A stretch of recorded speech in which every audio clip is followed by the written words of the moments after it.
pregando incansavelmente o reino de Deus, e ensinava a respeito do Senhor Jesus Cristo, com toda a liberdade, sem o mínimo de impedimento. Essa é na versão inglesa, King James.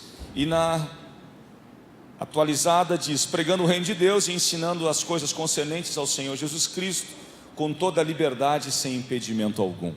Amém, queridos? Amados, esse tema, ele é fascinante. Ele é fascinante. É interessante que dos 27 livros do Novo Testamento, é o único livro que não tem um final explícito. Não tem um ponto final. Vocês já perceberam isso? Na verdade, são 39 livros no Antigo Testamento, 27 no Novo. E desses 27 livros no Novo Testamento, ele é o único livro que não tem um final explícito. É interessante que, será que isso é uma coincidência? Eu não acredito em coincidência, mas em cristocidência. Aqui é uma obra do Espírito Santo. Eu e você estamos escrevendo essa história ainda, e vamos escrevê-la até a volta do leão de Judá, do Cordeiro de Deus. Temos muito a fazer ainda como igreja do Senhor. Amados, nós nos conhecemos há muitos anos. Pastor Alberi, nos encontramos novamente depois de tantos anos num grupo de WhatsApp, de pastores, dentro do contexto do MDA, que trabalhamos com células, com grupos pequenos, e temos uma história com aquela cidade de Alvorada. E antes de eu continuar o meu sermão aqui, eu quero falar um pouquinho sobre isso, porque isso é Atos 29. Gostei da pegadinha do pastor de vocês, né? Abram aí no livro de Atos 29. Não tem Atos 29, você está escrevendo Atos 29. Lembro uma vez eu estava num retiro lá em Imbé, muitos anos de jovens, na verdade um congresso estadual. O pregador disse assim: abram no livro de Ezequias. E a galera jovem não achava Ezequias. Não, Ezequias não tem o livro de Ezequias, é de Ezequiel. Queridos, eu venho de uma cidade chamada Alvorada. Aproximadamente a estatística com 6.000 terreiros de feitiçaria. Uma cidade, a 12ª mais violenta do Brasil. Vocês ouvem falar muito de Alvorada.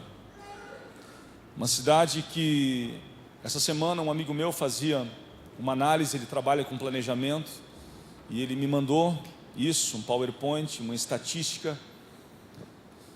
Uma das cidades dos piores níveis de educação, de ensino do país. Já imagino que é isso? Muito diferente do contexto de vocês aqui de Soledade, eu tenho certeza disso. Fui pastor na Serra Gaúcha, minha esposa é de Caxias do Sul, é um outro contexto. O pastor foi pastor em Caxias, minha esposa é de lá. Alvorada é uma cidade que, atualmente, hoje, eu pastorei uma igreja maravilhosa, uma igreja, 12 anos eu sou pastor da Seda. Seda com C, não é o Seda do shampoo com S. Com C de Comunidade Evangélica de Alvorada. Há 12 anos eu pastorei aquela igreja. E ultimamente, esses últimos 2 anos para cá, grande parte dos irmãos estão comprando imóveis fora de Alvorada. Eu recebi muitas propostas para ir embora para lá, inclusive até para fora do Brasil. A última foi em 2011, nós íamos para o Chile, Santiago do Chile, pastorear, e depois, talvez República Dominicana. Mas nós oramos, o Senhor não aprovou, e a nossa liderança achou melhor nós não irmos. E muitos me perguntam: o que tu estás fazendo ainda em Alvorada? E eu digo para eles que no deserto nasce água. Nós estamos escrevendo Atos 29 naquela cidade. Amados, nós precisamos entender o porquê da nossa identidade no Senhor, por que nós somos chamados, qual é o meu propósito, qual é o propósito da minha existência. Eu não sei você, mas eu decidi, eu quero fazer a diferença. Eu quero fazer a diferença. Imagina Talvez é uma ideia maluca aos olhos humanos, mas diante de Deus, para 6.000 centros de ocultismo, para cada centro uma célula, 6.000 células espalhadas na cidade. Isso não é impossível. Nós sabemos que exige muito trabalho da nossa parte, muito sacrifício, muitos cabelos brancos. Há pouco tempo, 2 meses atrás, eu peguei uma pneumonia depois de uma viagem a Assunção, no Paraguai. Numa cruzada, eu me molhei muito no estádio. Falava para o pastor quando eu cheguei aqui, uma chuva intensa, eu no meio daquele mover de milagres, assistindo aquele pregador africano, muitos milagres, pessoas sendo curadas, libertas. E após ter retornado de viagem, comecei a sentir uma dor muito forte no peito. Meu pai tem 4 molas no coração. Aí já falei, será que é coração? E aí fui constatando que eu estava com uma lesão no pulmão, quase entrando num quadro de pneumonia, mas graças a Deus eu estou bem melhor, até já jogando uma bolinha já. Queridos, é um prazer dizer para vocês que, e uma alegria, que nós servimos a um Deus que muda a história de cidades, muda a história de casamentos, de famílias, muda a história da tua célula, do teu grupo. Pastor, a coisa não está indo, mas eu quero te dizer que vai. Você é a resposta que muitas pessoas precisam ouvir. Amém, queridos? Nós somos uma carta viva escrita, enviada às pessoas. Entrei aqui com meu filho e disse, igreja linda, maravilhosa, vocês estão de parabéns, que igreja bonita. Que vocês possam fazer a diferença e atrair milhares de pessoas. Queridos, quando eu falo milhares, não é porque eu sou exagerado, não, é porque é o poder do Evangelho, é milhares. Durante 9 anos eu fiquei pastoreando lá de 2 boates, ali na 45. E é interessante que quando nós inauguramos a igreja, tinham cortado um cara em pedaço e colocado na divisa com o Parque dos Maia, na faixa de Gaza. Pastor, vocês sabem aonde eu estou falando? Final da Flor da Serra. Imagina como ficou a cabeça do povo, do meu povo.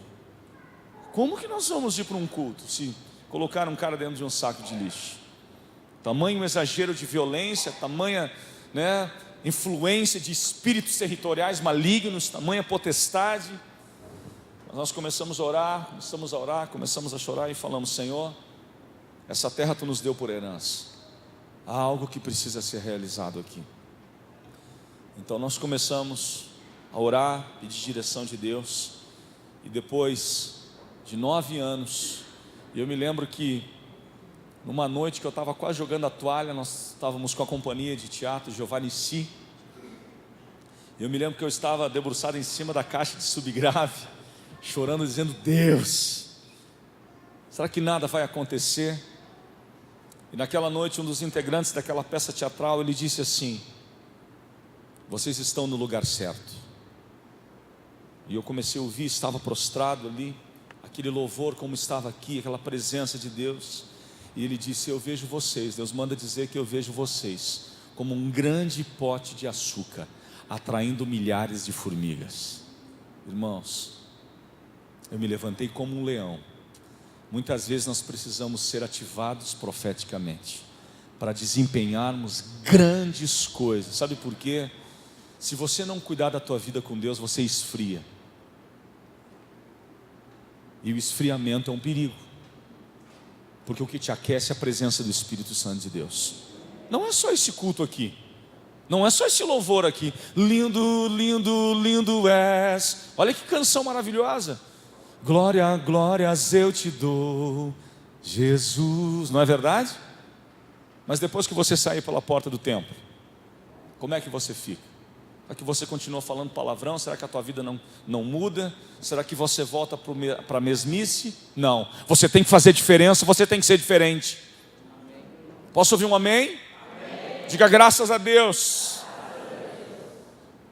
O pastor comentou algo sobre Paulo. Paulo estava exatamente em uma prisão domiciliar, em um contexto difícil, muito difícil. E mesmo assim, ele continuava a instruir, pregando sem impedimento algum, usando aquele momento triste, mas usando para servir ao Senhor. Queridos, a história, ela não terminou ali em Atos 28. Nós continuamos escrevendo essa história, como está relatada nessa conferência aqui. Estamos relatando, ou melhor dizendo, Atos 29. Eu e você estamos escrevendo, amém, queridos? Essa história de Atos 29. Atos 29 também é um grito de protesto contra o que se vê hoje no meio da igreja, principalmente falando do nosso contexto verde e amarelo, contexto brasileiro. Doutrinas estranhas, pensamentos humanistas e hedonistas, onde o homem é o centro, né? O egocentrismo, a palavra ego no grego é eu, o egocentrismo, e sem falar do hedonismo, em busca do prazer. E as pessoas esquecem Deus. Deus não é mais o centro. Eu quero dizer para você, eu tenho certeza que essa igreja, como a igreja que eu pastorei, é uma igreja cristocêntrica, porque Cristo está no centro dessa igreja. Amém? E Cristo precisa estar no centro do teu coração, no centro da tua vida, no centro dos teus negócios, no centro da tua família, no coração dos teus filhos. Aí as coisas, elas são diferentes. Nós somos campeões de darmos desculpas, e quem dá desculpa não produz resultado nenhum. Nós damos desculpas muitas vezes e carregamos as nossas muletas. Eu estou cansado, eu não tenho tempo para Deus. Eu quero dizer para você que Deus sempre tem tempo para ti. Então nós temos que ter tempo para Deus. Deus é o dono do tempo, Ele nos dá o tempo, e você sabia que cabe a nós administrá-lo. Administrando o meu tempo, eu pude estar aqui com vocês. Amém, queridos? Você está administrando o teu tempo e dedicando. Alguns de vocês estavam hoje pela manhã, você está aqui hoje à noite adorando a Deus, prestando esse culto maravilhoso, céus abertos sobre a cidade de Soledade, amém? Sentimos a presença do Espírito Santo nesse lugar, e amanhã continua, e terça-feira continua, e vamos para as casas, vamos para as nossas células, vamos incendiar as nossas cidades com a glória de Deus, com o ensino da palavra de Deus, amém, queridos? Ô, glória, aleluia, estou me sentindo em casa, estou me soltando. Realmente, Atos 29, nós estamos escrevendo isso, que é um grito de protesto. Como assim, pastor? Amados, por quê? Em plenos 500 anos da Reforma Protestante, estamos vivenciando uma reforma em todas as áreas. Uma reforma política, a tampa da fossa foi levantada. Estamos presenciando toda a sujeira do nosso país. Não é verdade, queridos? É inegável isso. Dentro da casa de Deus também. E geralmente começa dentro da casa de Deus. É tantas coisas que nós ouvimos, é tantas coisas que nós escutamos, é tantas doutrinas estranhas, como eu disse, humanistas, hedonistas, em busca do prazer. Mas eu quero dizer uma coisa para vocês: não existe evangelho sem cruz. Evangelho barato, a graça barata é o que alguns pensam, né? Ela tem um custo na realidade. O favor imerecido que Deus nos deu, nos alcançando, porque nós somos salvos, alcançados pela graça de Deus. Ele teve um preço de sangue na cruz do Calvário. Amém? Um preço de sangue. Eu louvo a Deus, queridos, o dia que Jesus entrou na casa dos meus pais.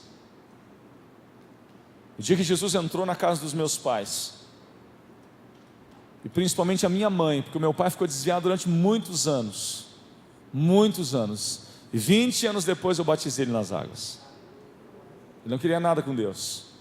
Hoje ele cuida de uma célula junto com a minha mãe, mas a minha mãe, sempre muito perseverante, sempre buscando a Deus em oração, ela me ensinou algo que eu guardo. Eu sempre falo para os meus filhos que há uma diferença entre duas palavras: legado e herança.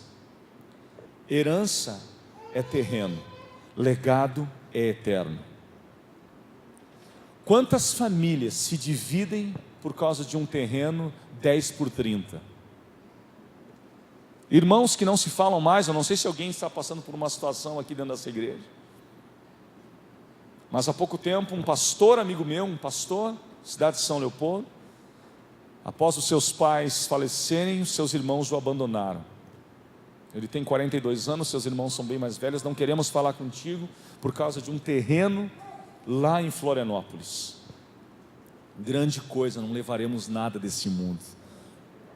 Nada desse mundo nós levaremos. Mas o materialismo, o consumismo desses dias, ele tem tentado se infiltrar e tocando os nossos corações. E nós precisamos voltar para Deus imediatamente, porque nós precisamos dar frutos e bons frutos. Herança é aquilo que é terreno, e legado. Você sabe que legado é algo que não é visível, mas é que é marcado. É tão interessante que um dos códigos judaicos, existe um livro, não sei se o pastor conhece, mas indico para a igreja, o Código Judaico.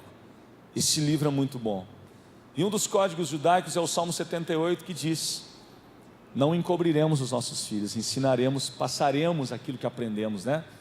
Resumindo, um dia eu disse para os meus filhos algo, queridos. Eu disse: eu posso não deixar para vocês. Nós estávamos indo para um aniversário, Zona Sul de Porto Alegre. E eu disse para eles: eu posso não deixar para vocês uma grande mansão, carros na garagem, mas eu quero deixar um legado de fé, de alguém que conheceu Jesus, de alguém que amou a Deus, apesar de falho, amou a Deus acima de todas as coisas. Nós vimos viajando e conversando, fazendo o nosso discipulado 1 a 1, né? Meu discípulo está aí. Eu disse para ele: esse é o maior legado que eu vou deixar, porque se o Senhor me chamar antes, filho, leva juntamente com a tua família a herança do Senhor. Isso é legado. Porque quantos pais se preocupam em deixar algo material, mas não ensinam o essencial, que é a palavra de Deus? Posso ouvir um amém? Amém. Diga assim: eu estou entendendo, pastor. Amém. Aleluia.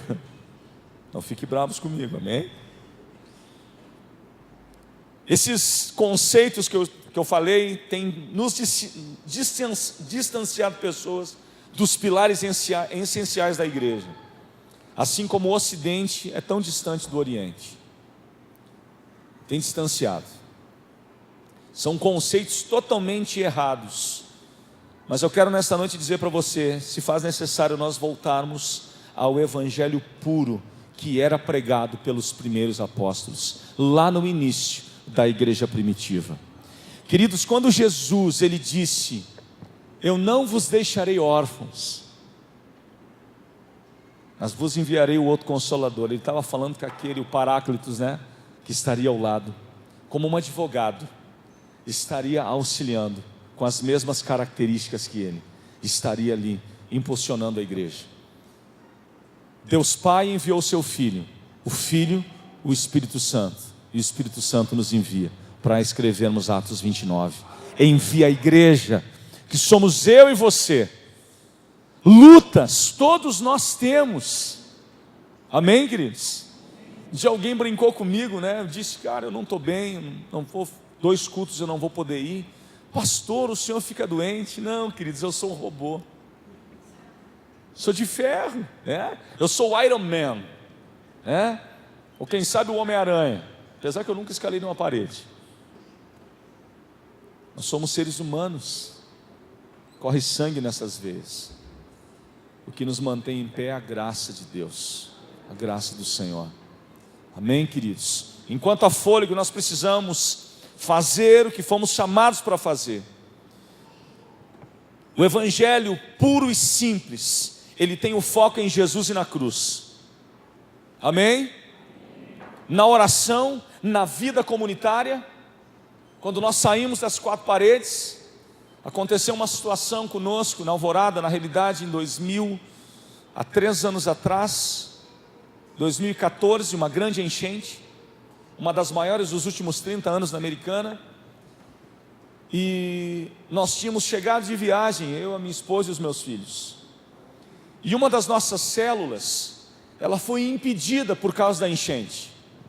E os irmãos estavam com aquelas perneiras, né? Eu tenho uma de pescar, os banhados, mas os irmãos estavam usando aquelas perneiras e outros estavam indo de caique, porque não tinha acesso, numa periferia da cidade. E eles falaram: pastor, a gente não tem como fazer célula. Eu falei: queridos, tranquilo, não tem problema. E quando aquela água baixou, o líder daquela célula me procurou e disse: pastor, o senhor precisa visitar um casal de idosos no final da rua, próximo lá que vai para o Rio Gravataí. E eu peguei minha esposa, era frio, era julho julho para agosto. E nós fomos, queridos, quando nós chegamos naquele casebre, caindo, cheio d'água, encharcado, minha esposa entrou e começou a chorar. Minha esposa começou a chorar. E ela disse: amor, como que eles conseguem, esse casal de idosos, que tinha uma filha deficiente que morreu, e com outro filho com problema mental, uma família debaixo de uma maldição, como que eles conseguem, eles vão ficar dentro desse lugar úmido, desse lugar todo molhado, como é que eles vão cozinhar, como é que eles vão fazer as suas necessidades, como é que eles vão dormir? A minha esposa chorava, e eu lembrei de uma palavra do suíço pastor Ralph Fields. O pastor Oberi estava naquela conferência na Monte Serra, na Batista, Monte Serra em Porto Alegre. Alguém tem que fazer alguma coisa. Aquela frase ficou dentro de mim, naquela conferência 2 anos atrás, não foi na última, foi na penúltima. E quando eu saí daquela casa, eu olhei para eles e eu disse para eles: amanhã eu volto aqui. Talvez eles pensaram que eu ia voltar com uma cesta básica. Eu voltei também com a cesta básica, mas eu voltei com uma resposta muito diferente. Eu cheguei, nós arrancamos o carro, eu disse para minha esposa: nós precisamos fazer alguma coisa, nós vamos desmanchar essa casa e nós vamos construir uma casa para essa família. A minha esposa me olhou e disse: vamos. Irmãos, eu não tenho casa própria ainda. Eu moro na casa pastoral. A igreja paga aluguel ainda. Não tenho vergonha de dizer isso. Eu poderia muito bem dizer o seguinte, porque Atos 29 fala de amor. Diga amém. Amém. Atos 29 fala de que avançarmos e não deixarmos de fazer o que a igreja primitiva estava fazendo, para que nós possamos avançar. Amém, queridos? Eu poderia ter chegado para a minha igreja e dizer: que negócio é esse, construir uma casa, eu não tenho casa. Nós temos um grande grupo de homens, nós temos um café chamado Café Barnabé, nós nos reunimos uma vez por mês, são muitos homens, e mulher não entra, só os homens ali adorando, comendo, é café, palavra e comunhão, glória. E eu disse para eles, 2 dias depois: quem está comigo? Todos levantaram a mão. Eu falei: ok, então nós vamos construir uma casa na rua G, para aquele casal de idosos. E nós construímos uma casa de material, com 2 quartos, cozinha e banheiro. Aterramos o terreno. Queridos, quando nós desmanchamos, e um casal da Assembleia de Deus hospedou aquele casal de idosos durante 3 meses, porque muita chuva ainda veio. Nós levantamos o terreno, construímos uma casa, e é tão interessante que o bairro achou que era o Luciano Huck. Essa foi boa. A gente registrou isso, bateu foto. Desmanchamos, desmancharam. E de repente começou a chegar material. Eu tenho um discípulo meu lá da Alvorada, da Igreja Cruzada, do pastor saudoso, que já partiu com o senhor Eliseu. Ele é dono de uma madeireira, pastor Daniel. Ele disse: eu estou contigo nessa empreitada, estou mandando tijolos, material, doações daqui. Queridos, nós construímos uma casa, porque alguém precisa fazer alguma coisa. A igreja precisa entender sobre a cruz, a igreja precisa orar, a igreja precisa agir de forma comunitária. Quando ela sai das 4 paredes, ela entra em ação, seja via as nossas células. Amém, queridos? Eu tenho um sonho de levantar escolas na Alvorada, pastor. Eu não sei se vai ser eu ou se vai ser o Gabriel, ou os meus netos, eu não sei, mas nós vamos fazer isso, creches, asilos, porque nós queremos agir de forma comunitária também na nossa cidade. Nós temos um projeto social já há 1 ano chamado Rana, o dom da graça de Deus. Nós atendemos todos os sábados pela manhã, das 9 ao meio-dia, 60 meninas, balé, inglês, artesanato, meninas que vêm de lares com violência sexual, abusos. A Priscila, uma professora de educação física, tem se doado se entregado ao Senhor naquele trabalho. E agora ela disse: pastor, nós precisamos ir para um bairro, a minha escola, o meu diretor diz que está aberto, então nós precisamos entrar com o poder do Evangelho, e é por aí que uma cidade começa a ser transformada. Queridos, eu não sou contra a política, eu entendo que a política é a arte de bem governar, em tudo há política. Esse ministério é uma política interna, a igreja que eu pastoreio é uma política interna, tudo envolve a palavra política, que é a arte de bem governar as coisas. Na faculdade nós aprendemos isso. Se você vai fazer administração, qualquer curso, engenharia, o que você for fazer, até mesmo teologia, você vai aprender sobre governo, sobre política.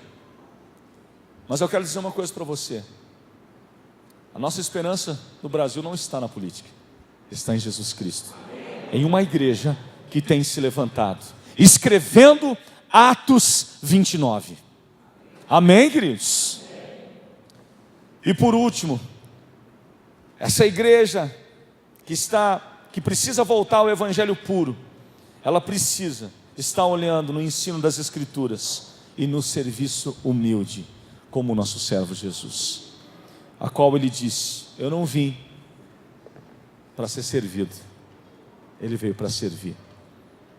É tão lindo quando alguém abre a sua casa e diz: eu estou com a minha casa aberta.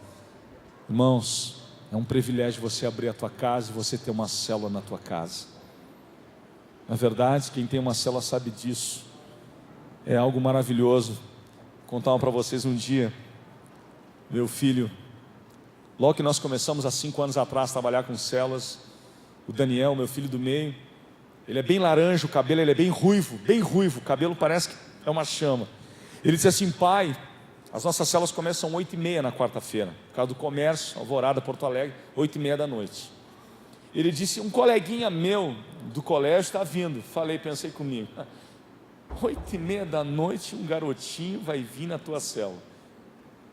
Queridos, eu pensei, um carro buzinou, bip, bip. O meu filho saiu com o controle na mão e ele já saiu com um guarda-chuva. Ele foi lá, recepcionou o seu coleguinha desceu com um bolo de laranja. Até isso ele disse. Eu acho que ele deve ter falado: tem um lanchinho depois na célula. O garotinho desceu com um bolo de laranja maravilhoso e veio para a nossa célula. E o Espírito Santo falou para mim: para que tu possa experimentar um crescimento sobrenatural, tu tem que ter um coração como o do teu menino, como de uma criança. Se nós quisermos escrever Atos 29, nós precisamos ter um coração sensível ao coração do Senhor. Atos 29 nos leva a seguir as mesmas pegadas e os mesmos pilares construídos pelo colégio apostólico primitivo, nas mesmas pegadas e nos mesmos pilares, para que a manifestação da glória de Deus venha sobre nós. Nós estamos aqui no quartel-general, no QG, amém? Sendo instruídos, ensinados, aprendemos a marchar, a bater continência, a fazer exercícios físicos e espirituais, para que nós possamos invadir as ruas de Soledade, levando e semeando a palavra de Deus, não só Soledade, mas ao redor, aqui aos arredores também. Amém, queridos? Eu quero que você abra a tua Bíblia comigo. Pastor, eu estou perdido no horário, depois tu qualquer coisa. Isaías capítulo 61. Eu preciso ler esse texto com vocês. Isaías capítulo 61. Eu gosto muito desse texto. Isaías 61. Vamos ler a partir do verso 1. E eu vou chegar no verso 4. Diz assim: o Espírito do Senhor, aqui é uma palavra messiânica, do profeta messiânico Isaías, ao Messias. O Espírito do Senhor está sobre mim, porque o Senhor ungiu-me para levar as boas notícias aos pobres, enviou-me para cuidar dos que estão com o coração quebrantado, anunciar liberdade aos cativos e libertação das trevas aos prisioneiros, para proclamar o ano da bondade do Senhor e o dia da vingança do nosso Deus, para consolar todos os que andam tristes e dar a todos os que choram em Sião uma bela coroa em vez de cinzas, o óleo da alegria em vez de pranto e um manto de louvor em vez de espírito deprimido. Eles serão chamados carvalhos de justiça, plantio do Senhor para a manifestação da sua glória. Eu estou usando a NVI, a Nova Versão Internacional. E aqui no verso 4 eu quero fechar dizendo para vocês o seguinte: eles reconstruirão as velhas ruínas e restaurarão os antigos escombros, renovarão as cidades arruinadas que têm sido devastadas de geração em geração. Essa palavra é para nós. Amém? Quantos séculos essa palavra foi escrita pelo Isaías, pelo profeta messiânico Isaías. Queridos, essa palavra numa noite, Deus falou muito ao meu coração. Muito ao meu coração. Me lembro que eu estava na Serra Gaúcha pastoreando, e aquilo ardia no meu coração. Falei: Senhor, eu quero voltar para o Alvorada.